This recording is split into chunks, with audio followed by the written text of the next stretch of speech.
Hi everyone, we're here with Corey. He works at an amazing company called Cpac. They make machinery that is used like conveyor belts and other similar kinds of machines that bring food from the farm gate to the grocery store. What kind of things do the machines do? All food processing equipment, conveyors, platforms, mixers, anything you can think of. Okay, these are complicated machines. It's all food processing. Okay, yep. And he's the estimator. This is the reason why I wanted to do this video. He has to estimate what it would cost for the company to make investments in machines, factories, and other operations, right? That's correct. Now, is it okay for you to just go over budget? No. So if you estimate that it's going to cost $5 million and it costs $20 million, you say, well, that's okay. It's what can you do about it? Or do you say you're big trouble? You might not even have a job if that happens, right? In government, they just go over budget. You know, they said that the Trans Mountain Pipeline was going to cost $7 billion. It costs $30 billion. They said that the gun purchase was going to cost only a few million. Now it's going to be $2 to $6 billion. Countless examples of just going over budget again and again. Municipalities use federal money for big transportation projects, and they just habitually go over budget as though we should accept that.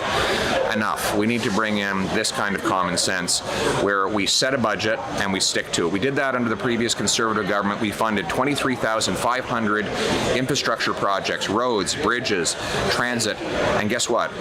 All of it came in under budget. All of it came in on time because we said to both the contractors and the local politicians, if you go over budget, you're going to find the money to pay for it. If you go over the deadline, then we're not going to pay for any of the building that happens beyond the deadline. Guess what? That was enough incentive to get the project done on time, on budget. That's how they run the business over here at Cpac. That's how we're going to run a common sense government. What do you think? I think it's good. It's a great idea. Let's bring it home. Thank you, sir. I think our leader, Trudeau, I don't think I've ever heard him say a true word.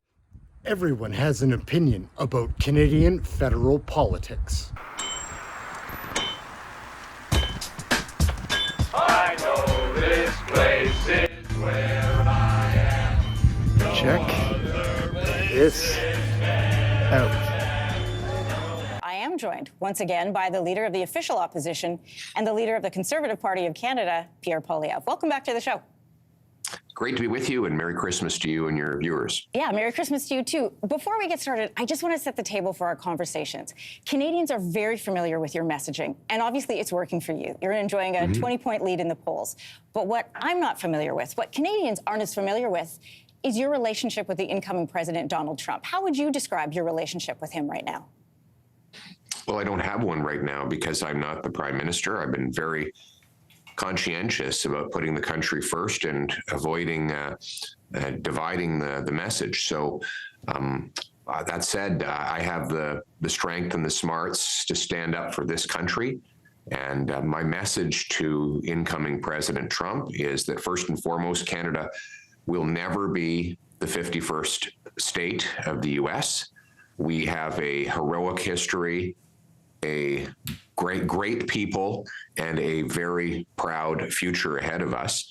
And the president has raised concerns about our border and the government's destruction of our military. Well, we should reinforce our border to stop fentanyl, guns, stolen cars, not just for President Trump, but for our own people after 9 years of Trudeau losing control of the border. And we need to rebuild our military to protect our continent and our country against Chinese and Russian submarines and spy balloons, terrorists, and other risks, and to rebuild that military with a warrior culture, not a woke culture. Finally, on the trade issue, what I'd say to President Trump is, look, yeah, we have a trade surplus with you, but that's because we're basically donating you our raw materials and letting American workers profit from $100 billion of underpriced Canadian oil and gas so they get the money and the jobs. I would be more than happy to bring that home.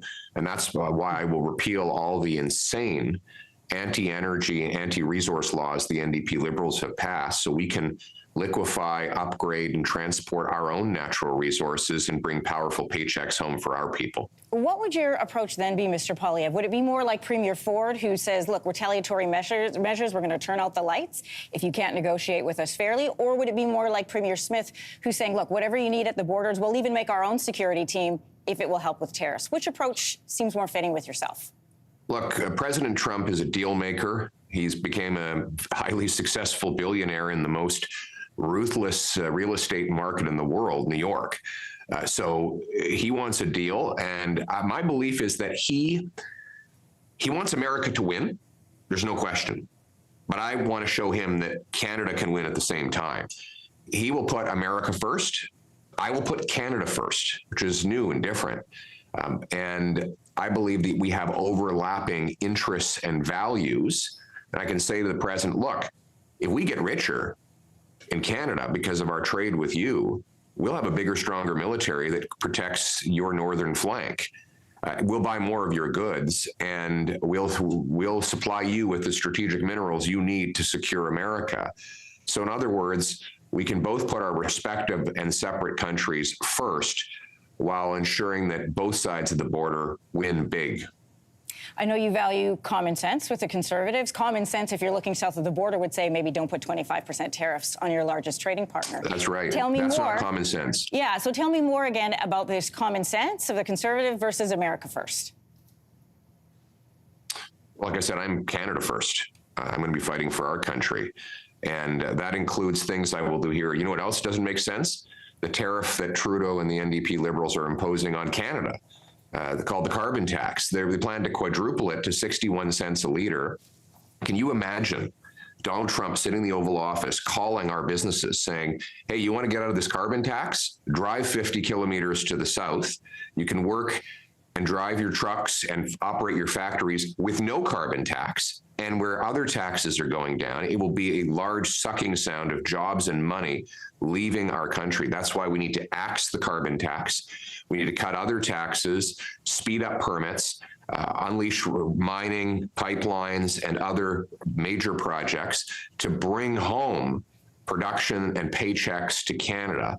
And that's what I mean when I say Canada first. When we take a look at trade, for example, just so I get a clearer picture of what it is that you are wanting and willing to negotiate with him, part of negotiating any deal are two things. One, what are your non-negotiables? And two, what are the pressure points? So what pressure points will you press on America to bring out a good deal for Canada, Canada first? And what are your non-negotiables for this country? Well, our non-negotiables is that I have to put our country first, and I'll never sacrifice our interests for any other country in the world. What about immigration? Oh, well, we have, even Justin Trudeau's immigration minister admits that our immigration is out of control. Last year, we brought in 1.2 million people, and the number of doctors in Canada actually went down. And so forget whether Donald Trump likes our policy. Justin Trudeau's total reckless incompetence, supported by all Liberal MPs, has caused complete chaos. He's lost control of the border, lost control of immigration, lost control of spending, debt, and inflation. We need a prime minister with the brains and backbone to take back control of immigration, border, spending, housing costs, crime, and drugs. And that's why we need an axe the tax election as soon as possible. Sorry, and again, your non-negotiables and the pressure points you're willing to push. Well, as I said, we're not going to compromise anything that hurts to hurt our country's security or economy, period. And we shouldn't have to, because our interests are aligned. What are the negotiating tools I have? Well, I can say, look, Mr. President, if you try to cripple our economy, obviously we would have to respond with counter tariffs that will hurt on the American side. Your workers will lose jobs because they will no longer be able to upgrade our natural resources, and higher gas prices would result, even though the president has promised to cut them in half. So those are all reasons for him not to do it. On the counter point, I'll say, look, Mr. President, I know what you want. You want your northern flank secure. You don't want the risk that Chinese and other military assets are floating around in the Arctic, threatening your continent, your country, and our continent. You don't want terrorists coming over the border. A strong trading relationship will give Canada a powerful economy that funds a growing military with a stronger presence in the north, an ironclad border that keeps terrorists, drugs, and guns from flowing across. And that will make America secure, and it will make both our peoples richer, safer, and stronger. Just so that I have it on the record, Mr. Poilievre, this 51st state being characterized as a joke, it's obviously getting a lot of traction south of the border. We know Mr. Trump likes to lean in when he's getting a good crowd response. Do you think it's funny? No, I don't. I think it's an example of how Justin Trudeau is a total joke. He's lost control of everything.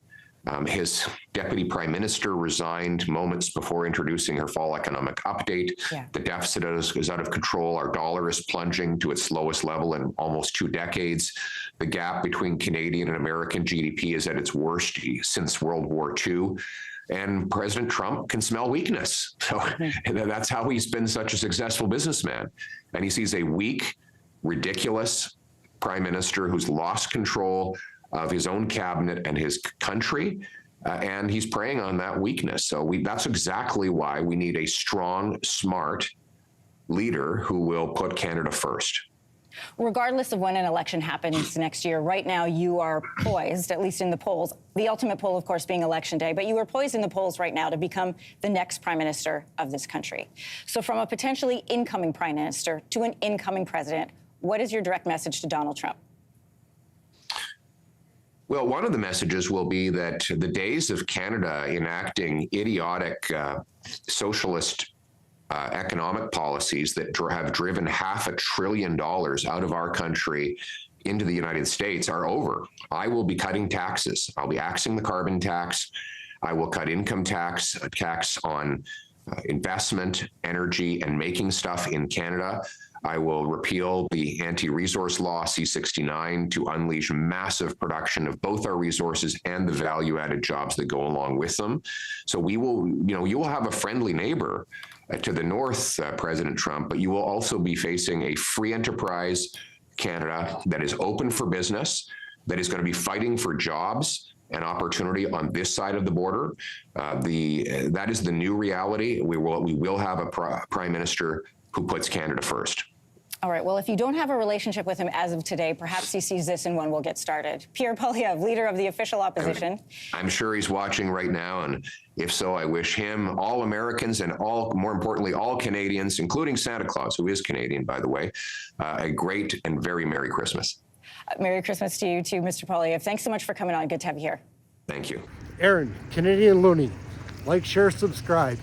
These liberals and their disgusting tactics aren't working anymore. We see you're lying and you just continue to lie, hide behind broken policies, whatever they're doing. We need an election, guys, no doubt. Aaron, Canadian Looney. I wish we were getting more light in the days. Not a big fan of the time change.